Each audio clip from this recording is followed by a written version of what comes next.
Hola chicos, ¿cómo están?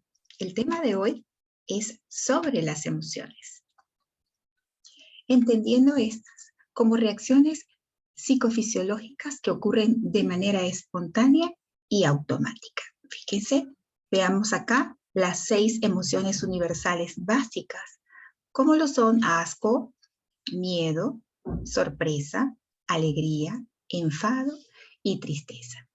Sobre este particular quiero referirles que las emociones son reacciones, como les he comentado, sumamente complejas, son espontáneas y se generan de manera automática. Según el autor Damasio, investigador en estos temas de las emociones, él comenta que son colecciones de respuestas complejas, ¿bien? Desde el punto de vista químico y neuronal, que regulan el organismo para actuar frente a un estímulo o fenómeno. Estas emociones se desencadenan de forma automática y son fundamentales para permitirnos la supervivencia. En ocasiones sentimos miedo y la respuesta emocional automática es ponernos, por ejemplo, pálidos, quedar sin habla, comenzar a tartamudear, o por el contrario, correr, ¿no? Esa huida rápida. Bien. Ahora, veamos lo que el investigador Paul Ekman y otros, como Jack, por ejemplo, nos señalan sobre cuáles son las emociones básicas. Como les referí hace unos segundos, hay 6 emociones básicas, ¿bien? Existe una postura clásica con respecto a este número de emociones. En ese sentido, Matsumoto y también Ekman, además de Damasio, que son investigadores reconocidos en esa área, ellos hablan sobre la existencia de 6 emociones básicas. Bien, déjenme acá activar el 6 emociones básicas, ¿no?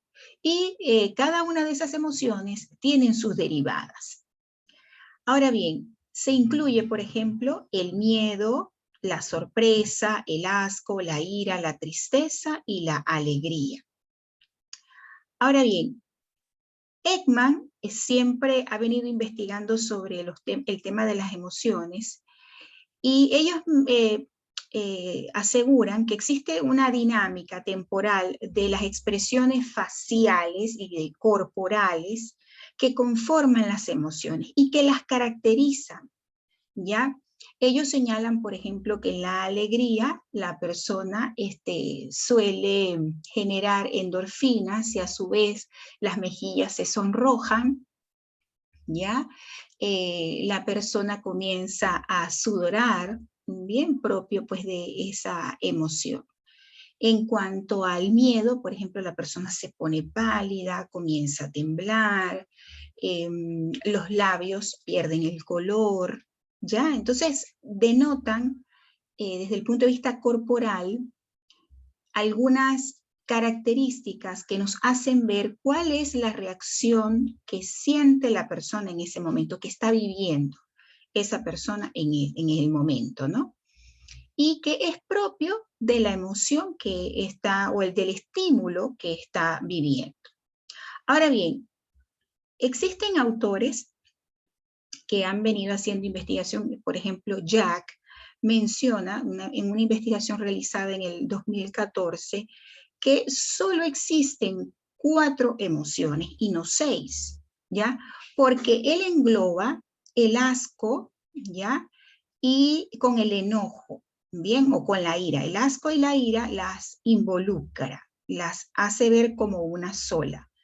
Y la sorpresa y el miedo las hace ver también como una sola, porque comparten códigos de pensamiento y de representación emocional similares, en donde los movimientos músculofaciales, por ejemplo, de la sorpresa y el miedo, comparten la apertura, por ejemplo, de los ojos. Cuando una persona está con miedo, ¿ya? o sorprendida, pues entonces abre los ojos, las cejas, ya tienen un arqueo muy similar en el caso del miedo y de la sorpresa. Por eso es que este autor Jack hace este señalamiento de que el asco y la ira, el miedo y la sorpresa son las mismas emociones. Pero otros autores que han venido también estudiando las emociones señalan que no es así, que todas tienen unas formas, unas características que las distinguen. Hay algunas que son similares, pero hay otras que las distinguen. Ahora bien, en lo que respecta a las investigaciones realizadas sobre el reconocimiento de las emociones básicas, que son estas 6, se encontraron estudios descriptivos neuropsicológicos en sujetos normales que plantean que el miedo es frecuentemente confundido con la sorpresa y viceversa, y que el asco es confundido en mayor medida con enojo. Pero, como les he dicho, Ekman ha venido trabajando, al igual que otros autores, con estas seis emociones básicas. ¿Bien? Ahora, miremos cuáles son las diferencias entre las emociones y los sentimientos. Las emociones, como aquí nos dicen, son de mayor intensidad, como la alegría, tristeza, ira, asco, sorpresa y miedo, ¿no? Son de mucha intensidad, pero de corta duración, ¿ya? Y son producto de las circunstancias. Ejemplo, ¿no? Imaginemos que vamos por la calle y vemos un ladrón atracando a una señora mayor, ¿bien? ¿Qué pasa por nuestro cerebro? Primero, llega la información al encéfalo visual con un mensaje claro. Ahí hay un atracador. Bien, el cerebro humano y el de los animales también es capaz de interpretar esta información visual y dar lugar a una emoción, que en este caso es el miedo, ¿ya?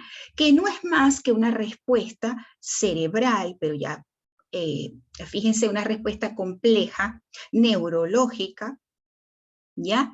Que despierta unas características en la persona, bien, y en los animales.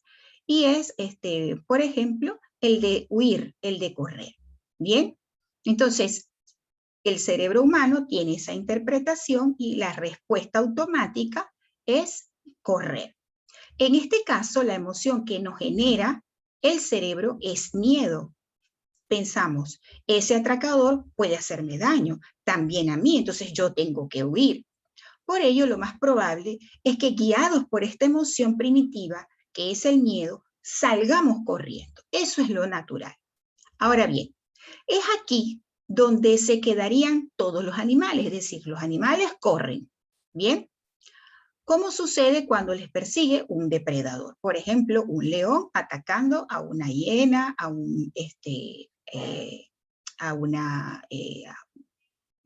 una cabra, ¿bien? Huyen sin más, sin pensarlo, ¿bien? El problema es que los humanos sí que pensamos, y al pensar somos capaces de, una vez haber experimentado el suceso y la emoción, en este caso del miedo, interpretamos lo que ha sucedido, ¿ya? Es decir, lo racionalizamos. Y en el momento en que interpretamos la emoción, la racionalizamos, cuando ya no estamos en medio de esa respuesta primitiva del miedo, nuestra conciencia nos lleva a pensar cosas, a razonar, ¿ya? ¿Hubiera podido hacer algo? ¿Qué habrían pensado esas personas de mí? ¿Y si le han hecho daño a esa señora? En ese momento, ya no es emoción, ya se convierte en sentimiento. Y el sentimiento que aflora en ese caso sería la culpa. Entonces, fíjense que la emoción, ¿ya?, es una cosa y el sentimiento es otra. Entonces, vemos aquí que la emoción tiene mayor intensidad, ¿ya?, producto del estímulo que recibimos, y tiene una corta duración. Sucede la situación, nos da miedo, nos da alegría, nos da tristeza, y allí pasa un rato y ya pasa la emoción. Es de carácter circunstancial, es decir, atiende al fenómeno que en ese momento está ocurriendo. Bien, pero desaparece. El sentimiento es de menor intensidad en relación a la emoción, pero tiene mayor duración. Por ejemplo, la culpa. Fíjense el caso que les mostré de la señora que atracaron.